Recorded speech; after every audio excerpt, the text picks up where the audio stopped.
안녕하세요. 오늘도 기도학교에 오신 여러분을 진심으로 환영합니다.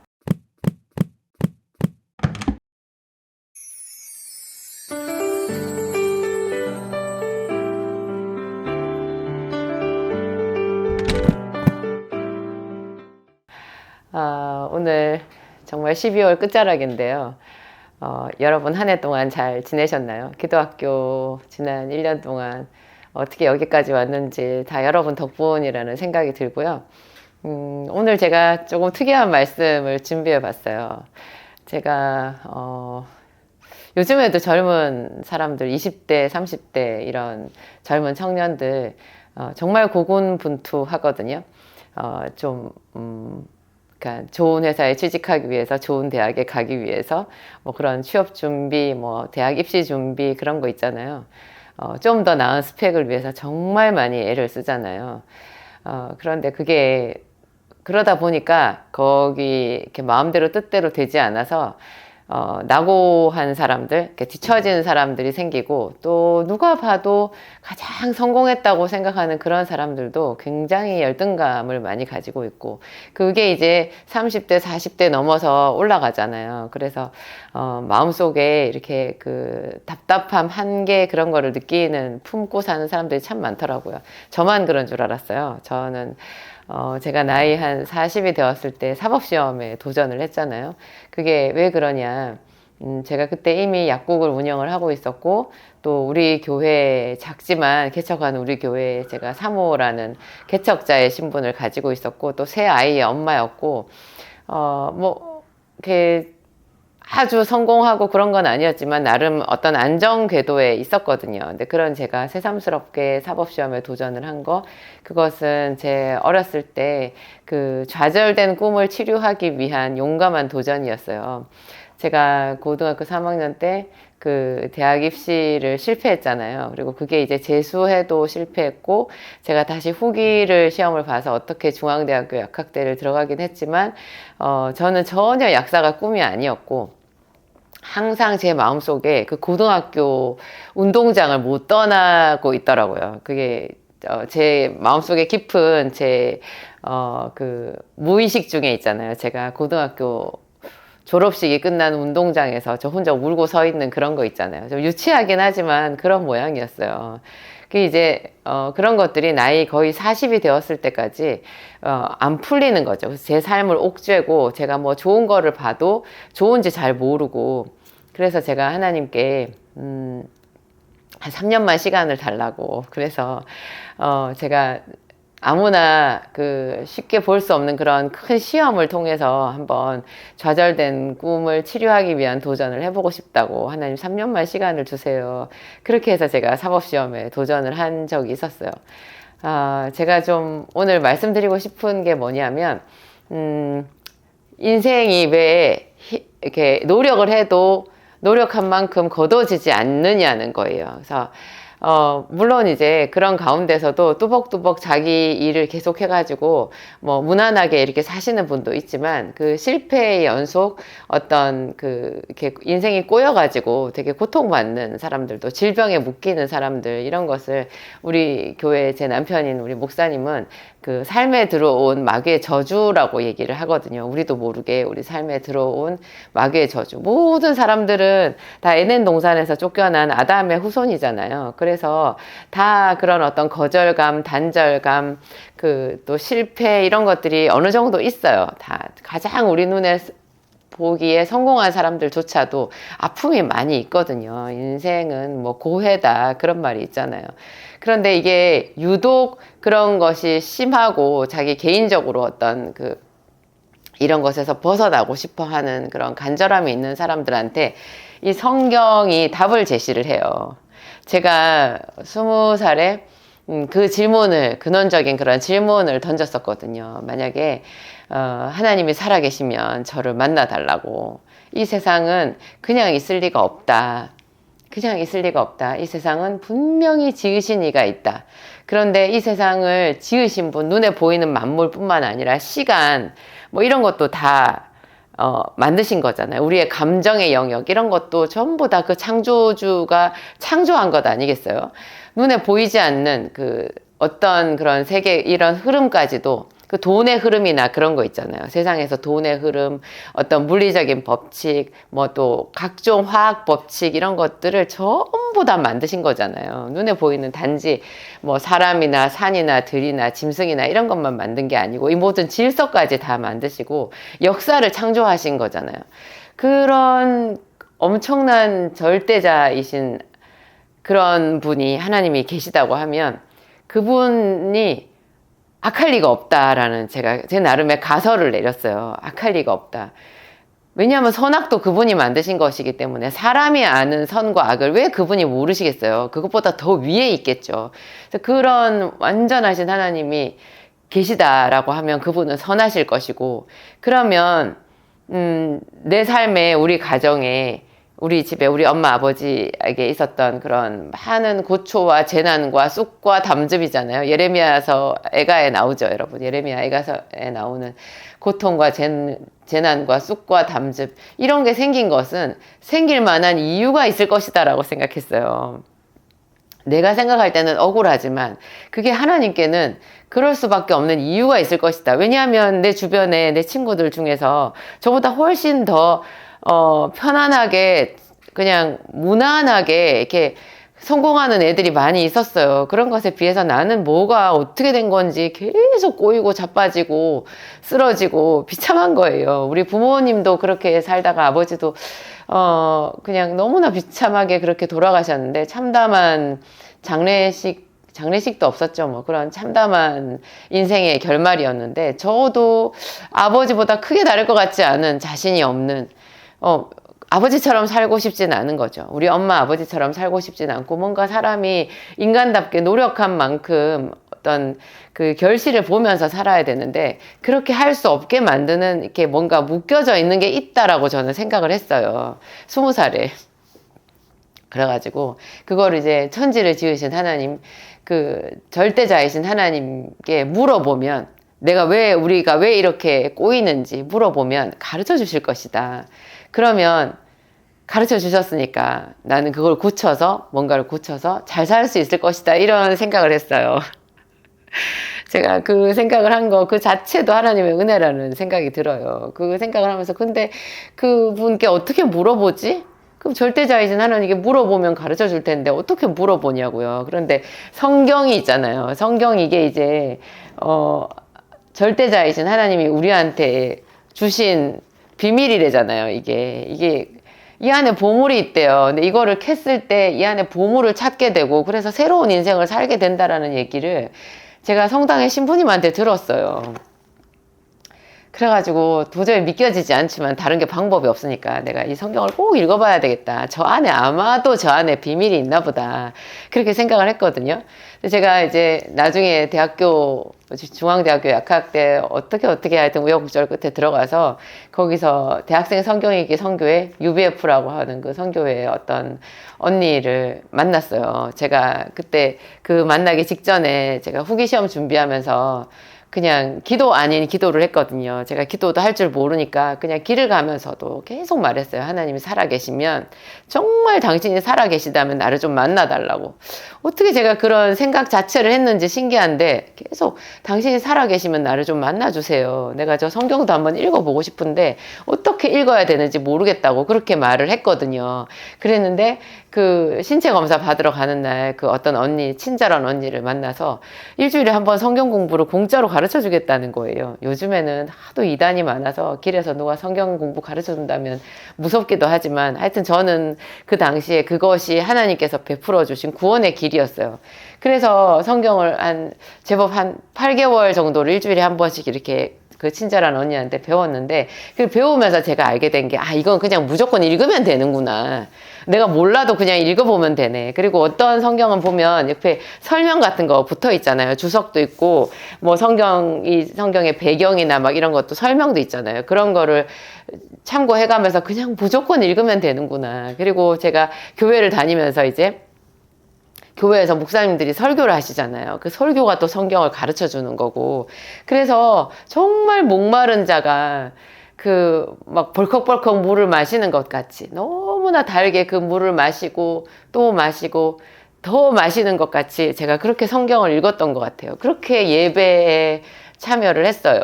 예배에 가면 그때 제가 이제 그런 과정 가운데서 예수 그리스도를 알게 됐고요. 예수님이 내 구주라는 거 그냥 알겠더라고요. 그거 참 신기하대요. 하나님의 음성이 들리는 그 방법이요. 여러분, 하나님의 음성이 어떻게 들려요? 그렇게 물어보시는 분들 많은데 하나님은 정말 다양한 방법으로 응답을 해요. 왜냐하면 여러분, 이 세상에 이 소리도 다 하나님이 만드신 거잖아요. 소리가 우리가 들을 수 있는 소리가 있는데 초음파 같은 그런 소리도 있고요. 엄청나게 큰 소리, 작은 소리, 부드러운 소리, 거친 소리, 새 소리 이런 거 전부 하나님이 만드셨잖아요.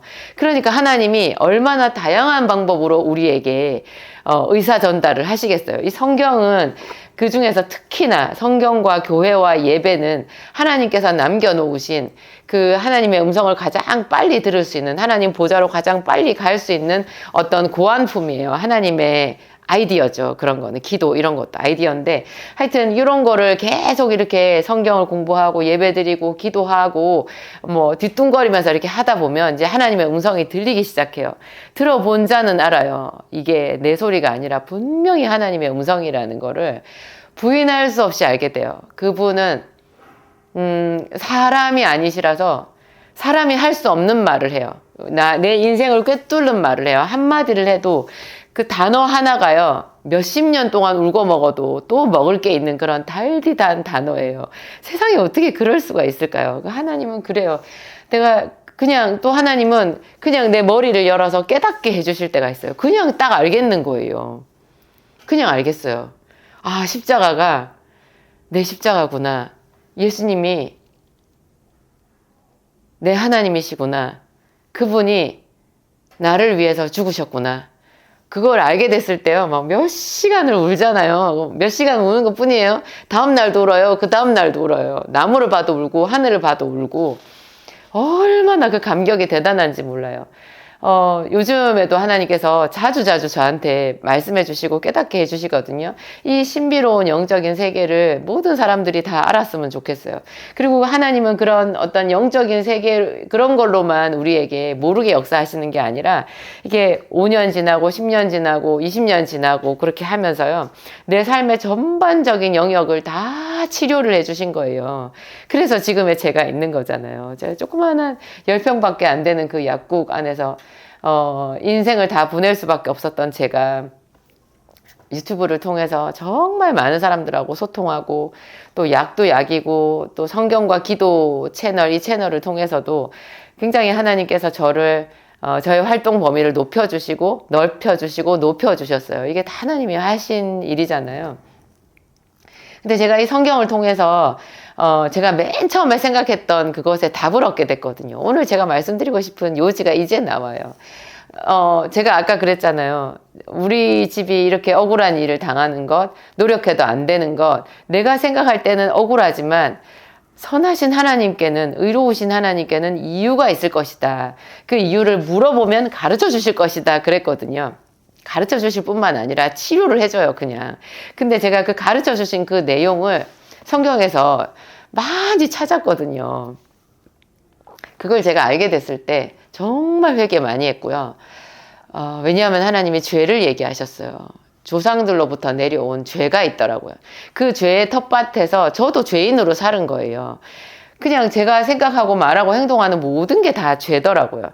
그 죄라는 것은, 그 죄를 하나님께서 우리에게 말씀하시는 것은 우리를 죄인이라고 정죄하고 그래서 벌을 주시고 혼내기 위하여 죄를 말씀하시는 게 아니에요. 죄를 말씀하시는 것은 그거 내 죄를 인함이라 이렇게 말씀하심과 동시에, 그래서 하나님 그렇군요 함과 동시에 죄가 없어져요. 그래서 죄를 얘기를 하시는 거예요. 죄를 얘기를 하는 순간 그거를 내가 하나님 그렇군요, 하나님 그렇군요 하는 순간 죄가 없어지는 그 비밀을 누가 알겠어요. 그래서 우리가 내 죄에 대해서 묵상이 필요한 거예요. 이 죄가 깊은 곳에 은혜가 더하거든요.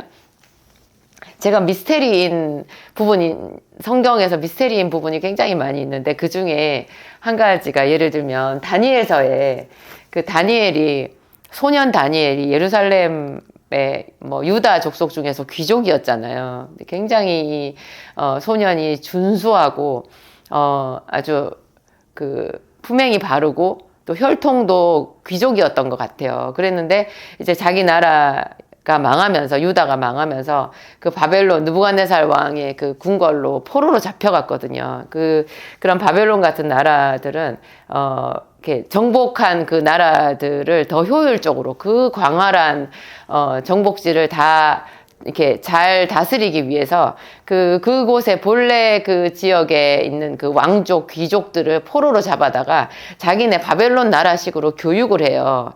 그래가지고 그 사람들을 통해서 그 사람들의 권위에 복종하는 그 밑에 있는 평범한 백성들을 지배하기를 원하거든요. 그런 방법으로 다니엘이 포로로 잡혀갔던 거예요. 근데 거기서 바벨론 왕궁에서 이제 바벨론식 교육을 받는데 얼마나 그 교육이 엄했겠어요. 그리고 무서웠겠어요.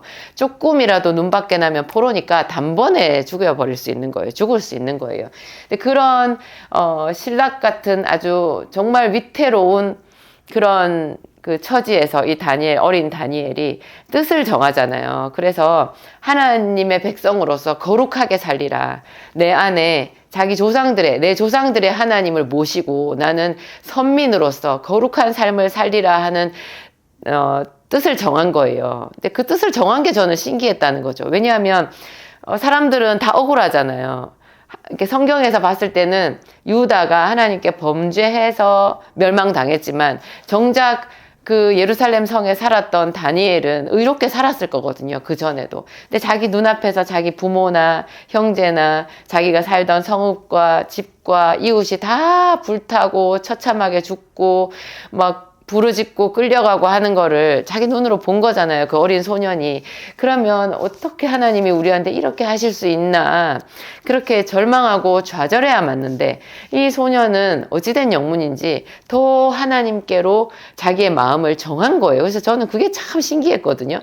정해가지고 그때부터 다니엘은 정말 모든 사람들이 봤을 때 지금까지 우리들이 보아도 신비로울 정도로 완벽하게 믿음의 길을 걸어가잖아요. 그래서 다니엘의 일생 동안 하나님께서 그와 함께 해주셨고 세상에 바벨론이 망하고 메대, 바사 이렇게 왕조가 바뀌는데도 이 다니엘은 계속해서 거기서 총리의 신분으로 최고 왕 밑에 측근의 그 신분으로서 형통한 그런 수수께끼 같은 인생을 살았거든요. 그게 마치 지금 현재 이 세상에서 우리가 이 세상에서 그리스도인으로 살잖아요. 이 세상은 바벨론과 같은 곳이거든요. 근데 거기서 유다인 포로로 잡혀온 유다인이었던 다니엘이 사는 것 같이 우리가 그리스도인들이 선으로 악을 이기는 삶을 살아야 된단 말이에요.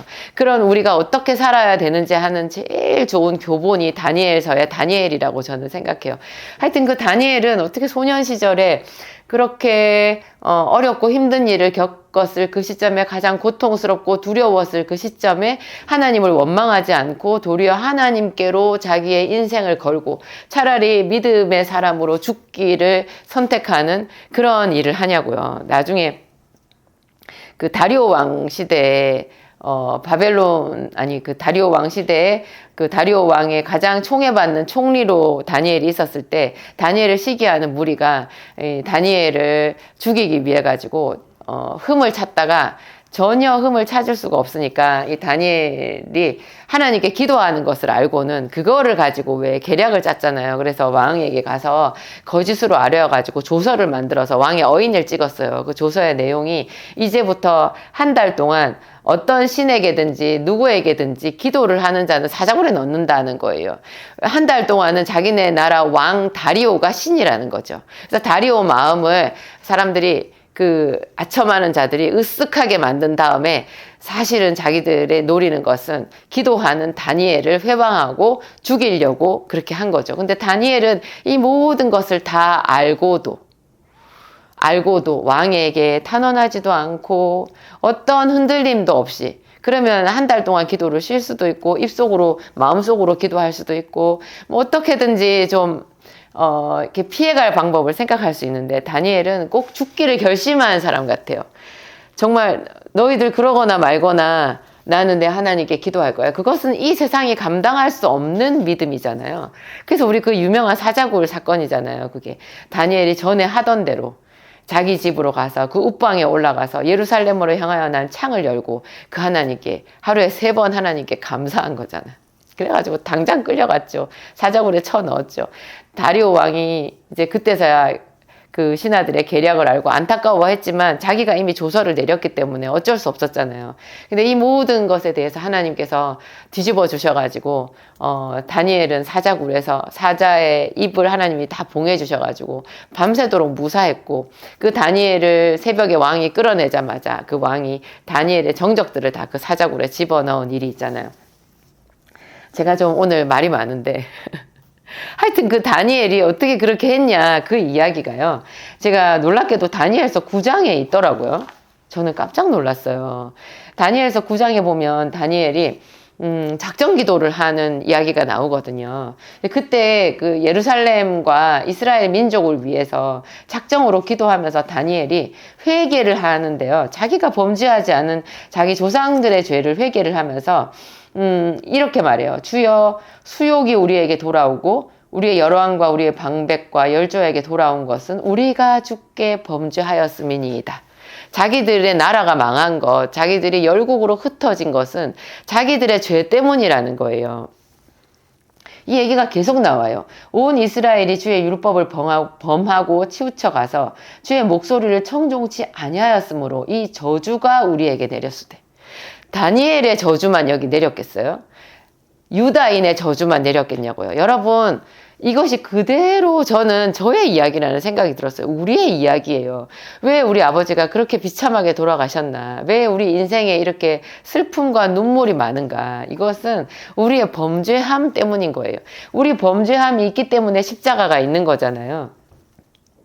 그러하온즉 우리 하나님이여 지금 주의 종의 기도와 간구를 들으시고 주를 위하여 주의 얼굴빛을 주의 황폐한 성소에 비치시옵소서. 우리가 성소예요. 우리가 황폐하잖아요. 우리에게 하나님 긍휼을 베풀어 주시옵소서. 그러니까 하나님께서 우리의 죄를 말씀하시는 것은 네 죄가 너 그러니까 너는 꼼짝하지 마. 당연해. 그건 네 죄의 결과야. 그냥 네가 당해. 이런 뜻이 전혀 아니라는 거예요. 그 하나님 그랬군요. 제 죄 때문이군요. 함과 동시에 죄가 사라지는 거예요. 죄가 사라지고 세상에 마귀의 저주에 눌려있던 모든 것들이 원상복구를 하게 된다라는 거죠. 그러면서 여기 19절에 다니엘서 9장 19절에 보면요. 주여 들으소서 주여 용서하소서 주여 들으시고 행하소서 지체치 마소서. 여기 주여가 3번 나오거든요. 저희 담임 목사님이 그러는데 이게 주여 주여 주여 주여 3창의 시조래요. 주여 들으소서 주여 용서하소서 주여 들으시고 행하소서 지체하지 마소서. 이게 우리가 하나님께 우리의 죄에 대하여 우리의 낮고 비천함에 대하여 내 속에 있는 죄성에 대하여 하나님의 긍휼을 구하는 부르짖음인 거예요. 회개는 매일매일 하는 거거든요. 근데 꼭 뭐 어떤 옛날에 우리 초등학교 때 일기를 쓰면 오늘 뭐 써 도대체 일기에 뭘 쓰냐고. 근데 나중에 좀 커서 생각해 보면 그냥 자기 생각을 써도 되고 자기가 책을 읽었던 것을 써도 되고 굳이 어떤 사건을 쓰지 않아도 되는 거예요. 우리가 죄를 회개한다라는 것은요. 어떤 실제로 내가 행동에 옮긴 어떤 죄를 말하지 않아도 돼요. 그냥 전체적으로 있잖아요. 내가 죄를 지을 수밖에 없는 죄성이 있는 사람이라는 그것을 인정하는 마음으로 주의 이름을 부르는 그것이 회개예요. 그렇더라고요. 그리고 순간순간 내 속에 뭐 영화나 드라마나 뭐 그런 거를 통해서라도 우리가 난폭하고 뭐 폭력적이고 음란하고 그런 잔상들이 있잖아요. 그런 잔상들이 길을 가다가도 나한테 쑥 올라올 수 있거든요. 근데 올라올 때 그걸 즐기지 말고 갖다 버려요. 하나님을 생각하면서 갖다 버려요. 주여 하면서 갖다 버려요. 이런 것들이 전부 회개의 어떤 한 변형된 모양이에요. 회개의 또 다른 모양이라는 거죠. 거룩함을 쫓아가는 것, 더러운 것을 내 눈에서 갖다 버리는 것, 내 마음에서 미운 생각을 스톱하는 것. 더 이상은 내가 그곳에 떠내려가지 않고 하나님의 이름을 부르는 것. 그래서 제가 또 한 가지 시편 109편이 있는데요. 시편 109편이 제가 섬뜩했었어요. 이걸 읽으면서. 시편 109편에 보면 저주가 나와 있어요. 여러분, 이게 시편이 분명히 기도잖아요. 그런데 여기에 저주가 나와 있어요. 근데 저주의 이유가 굉장히 저주의 내용보다 오히려 간단해요. 저주의 이유가 처음부터 나와 있거든요. 나의 찬송하는 하나님이여 잠잠하지 마옵소서. 대저 저희가 악한 입과 괴사한 입을 열어서 나를 치며 거짓된 혀로 내게 말하며 또 미워하는 말로 나를 두르고 무고히 나를 공격하였나이다. 나는 사랑하나 저희는 도리어 나를 대적하니 나는 기도할 뿐이라 저희가 악으로 나의 선을 갚으며 미워함으로 나의 사랑을 갚았사오니. 여기까지예요. 그러니까 무고히 어떤 사람을 무고히 미워하고 무고히 그 사람을 악담하고 그 사람과 다툰 거예요. 그렇게 되는 사람이 받을 형벌이 여기 나와 있어요. 여러분, 무고히라는 게 굉장히 애매하지 않나요? 다 사람들은 둘이 싸웠는데 각각 자기가 무고하다고 그래요. 근데 제3자 입장에서 봤을 때는 누군가 잘못한 사람이 분명히 있는 거죠. 근데 어떤 사람을 괜히 자기가 악한 입으로, 괴사한 입으로, 우리가 뭐 정치인들 나한테 직접적으로 악을 행하지 않아도 우리가 그 사람을 나랑 정치색이 다르다는 이유로 미워할 수 있잖아요. 괜히 옛날에 우리 반에서 학교 다닐 때 어떤 아이를 그냥 애들이 이유 없이 왕따 시킬 수 있어요. 그냥 난 쟤 싫어 이런 식으로. 그렇게만 해도 이 저주가 임한다라는 거예요. 괜히 미워해도. 그 저주의 내용이요, 굉장히 많아요, 여러분. 대적이 그의 오른편에 선대요. 그가 판단을 받을 때 죄를 지고 나온대요.